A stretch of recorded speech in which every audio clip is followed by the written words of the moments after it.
there are shades of being abused by a priest, and I quoted the example of a woman in America who wrote to me saying that when she was 7 years old, she was sexually abused by a priest in his car, and at the same time, a friend of hers, who also 7, who was Protestant, or was of Protestant family, I should say, died. And she was told that because her friend was Protestant, she had gone to hell and would be roasting in hell forever. And she told me that of those 2 abuses, she got over the physical abuse. It was yucky, but she got over it. But the mental abuse of being told about hell, she took years to get over. And with respect, Richard, you're an empiricist, you're a rationalist. One letter from one woman in America isn't really but the basis to extrapolate and make such a sweeping conclusion. That is, of course, true. And I'm not basing it on that.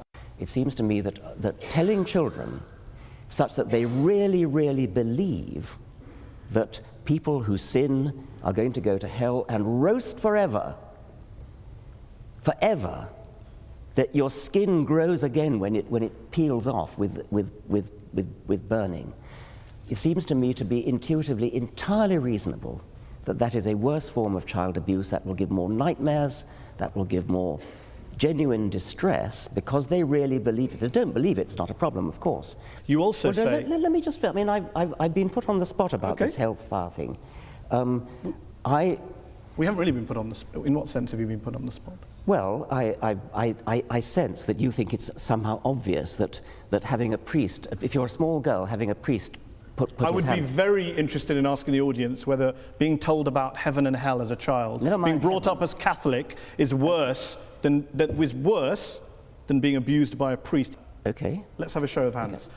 Is it worse to be abused by a priest? And if you believe it's worse for a priest to abuse a child than to bring up your child Catholic, raise your hands. Are they both as bad as each other? Raise your hands. So we have a 3-way split.